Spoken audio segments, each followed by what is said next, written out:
오늘의 핵심 뉴스들을 정리해드리는 아침엔 주요 뉴스입니다. 제18호 태풍 미탁이 한반도를 향해 계속해서 북상하고 있습니다. 밤사이 세력을 더욱 키웠습니다. 크기는 중형으로 현재 대만 남동쪽 500km 부근 해상을 지나고 있습니다.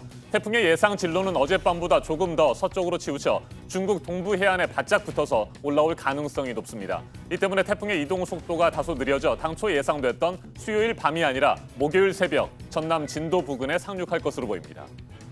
검찰 개혁을 요구하는 서초동 대규모 집회가 열리고 바로 다음 날인 어제 윤석열 검찰총장이 검찰 개혁을 위한 국민의 뜻을 받들겠다고 밝혔습니다. 조국 장관을 둘러싼 수사와 관련해서는 조 장관의 부인 정경심 교수 검찰 소환 조사가 이번 주 있을 것으로 보입니다.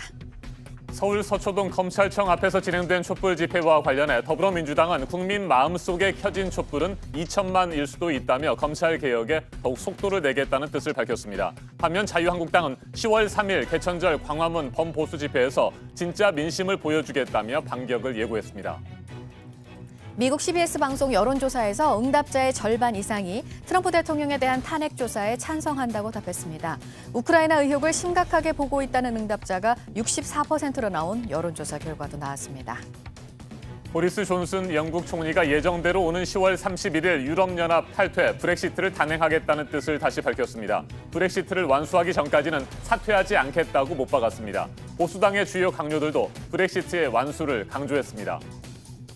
멕시코의 한 놀이공원에서 롤러코스터가 탈선해 추락하면서 2명이 머리를 부딪혀 숨지고 2명이 다쳤습니다. 해당 놀이공원은 기계 문제가 생겨서 놀이기구에 사람이 갇히는 등 사고가 잇따랐던 곳으로 드러났습니다.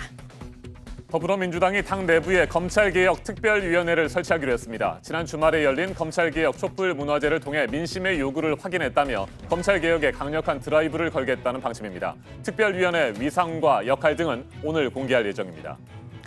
전 남편 살해 혐의의 고유정이 오늘 4차 공판에서 직접 입장을 밝힙니다. 침묵해온 고유정이 모두 진술 기회를 달라고 요청했고 재판부는 피고인이 직접 의견서를 수기로 작성해 오는 조건으로 고유정이 자신의 의견을 말할 기회를 주기로 했습니다. 국회 대정부 질문, 오늘은 경제 분야입니다. 문재인 정부의 소득주도 성장과 부동산 정책 등 경제 정책을 놓고 여야가 치열하게 격돌할 것으로 보입니다. 조국 장관과 관련된 사모펀드 의혹도 다뤄질 것으로 예상됩니다. 지금까지 아침엔 주요 뉴스 정리해드렸습니다.